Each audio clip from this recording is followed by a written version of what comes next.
d'accord, c'est le juge. C'est le juge. Alors maître sànq maa ngi lay bëgg a interpeller ci réforme yi ñu njortu ne di ngeen ko def outre la cour constitutionnelle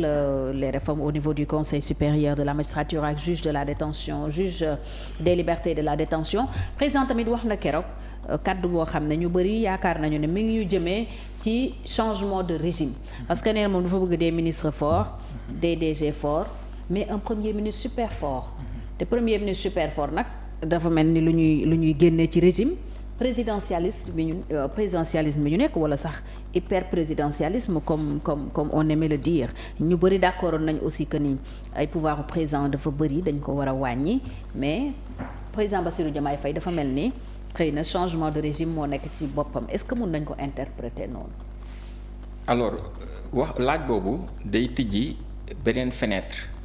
te moo sabab sax daanaka waxi président boobu. mooy ñi bëgg a jóg lëndëmal xelu askan bi naan leen le président jëlul place am le premier ministre da koy suul di wax yoo xamante ni. teguwul ci vérité judiciaire. maanaam vérité juridique je veux dire teguwul ci vérité factuelle. maanaam ci droit teguwul ci dëgg ci li ñuy gis teguwul ci dëgg. li ñu am mooy. doo demee lépp nag du ñuy wax naan président jëlul place am premier ministre dafay excéder pouvoir am dañuy dellu ci base bi mooy la constitution. la constitution le titre 3 article 26 ba 52 mooy wax ci du président de la république article 26 ba 52 doo ko liiree doo ci gis benn yoon ci sañ-sañ yooyu ñu ko jox lu ci Ousmane Sonko mës a def nga dem ci titre 4 ñu bind fa du gouvernement. place bu rëy premier ministre am ko di nga gis ni le premier ministre moom dafa yem ci liñ ko jox léegi nag liy changer te déranger opposition bi te waru leen déranger lu dul fiirange mooy le président a une entière confiance ci premier ministre fiirut siisu ko yéwén na ci moom parce que xam nay compétence am ne ko doxalal. alors parle même d'abdication. toujours ci constitution bi. dañ ne la le gouvernement mooy conduire politique de la nation bi président définir ñu ne la ci gouvernement ba kan moo koy coordonner kan moo leen di diriger ñu ne le premier ministre kooku il a beaucoup de pouvoir mais dañ koo mësta jël ndax coowal ragal fiiraange jalousie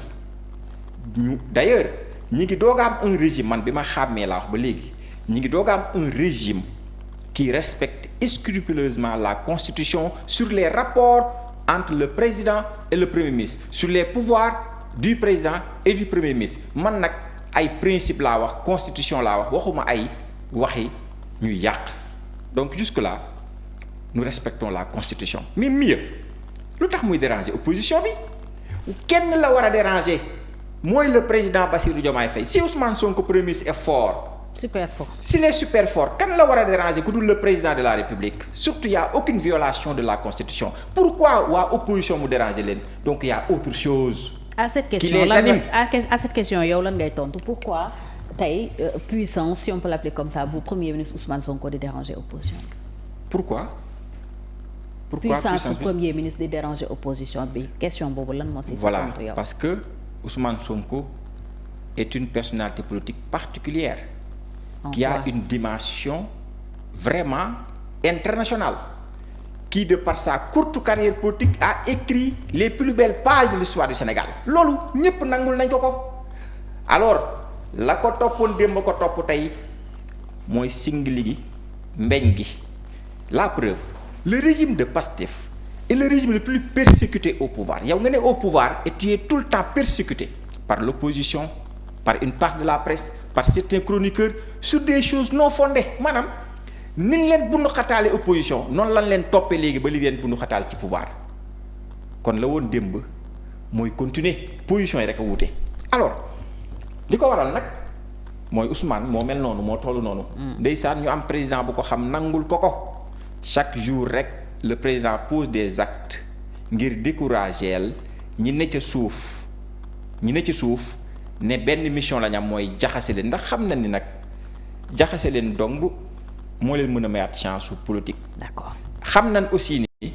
tant que le premier ministre mi ngi déggoo ak président Sénégal di jëm ci kanam te ñoom bëgguñu Sénégal jëm ci kanam jaare ci nguur gii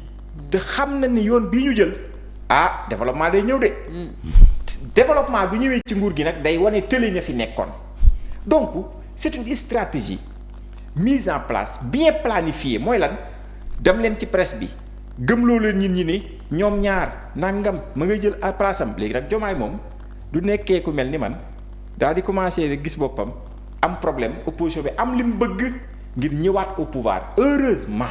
pour le Sénégal ñaar ñi ko séq muy Ousmane ak Diomaye xam nañ gaa yi xam nañ fën jëm léegi nag damay ñëwaat ci li nga wax ci changement bi nga wax noonu lépp lu président Diomaye bëgg ngir intérêt Sénégal la Fatou demal nga xool te loolu grand Adama mën na ko gëstu wala xam na ko demal nga xool dëkk yi développé yépp ci àddina bi nga xam dañu am régime bi nu am président de la République day ñëw tracer la voie ne man fii laa bëgg ñu jaar fi nit torche ba mu leer le premier ministre mooy jël surveiller yoon boobu ci turu président premier ministre bi nag duy surveiller yoon boobu ay ministre am ñoo ko ciy jàppale loolu la ñu am actuellement au Sénégal dañoo am lépp luy màndargaal dëkk bu bëgg a développer premier ministre buy liggéey dañ ko mësta am xam nga lu ñu mësaan am premier ministre boo xamante ni da ngay xool rek lu neex président ngir mu bañ la faa teggi doo liggéey doo def dara da ngay xool rek lu président bëgg nga préserver sa poste da ngay préserver sa poste fii nag dañoo am un président et un premier ministre qui ont des rapports excellents au service exclusif de l'intérêt du peuple donc foofu Fatou y a pas matière à polémiquer waaye nag opposition bu amul matière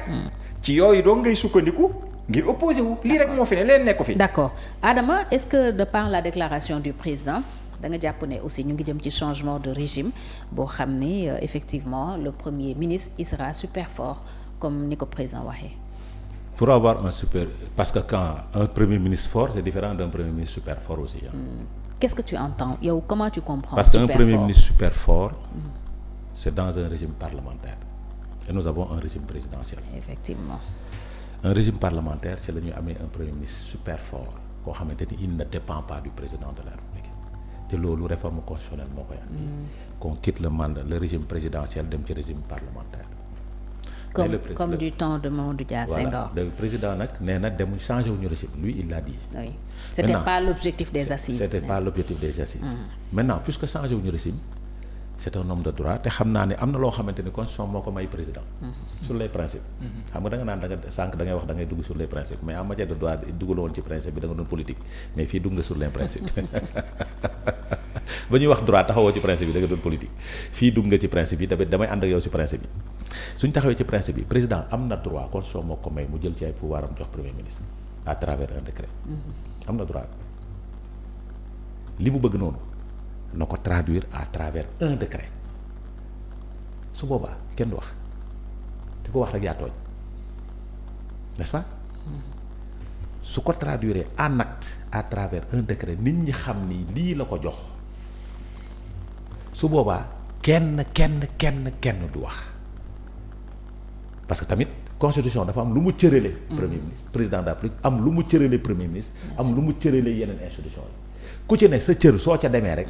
wax du am suñu toogee ci principe yi maintenant nag li président bëgg super fort bi na ko jox na ko traduire à travers un décret su ko defee rek su boobaa kenn du wax parce que loolu ay principe la te état moo ko jox maintenant man am naa ci xel ñaar mooy oui je veux avoir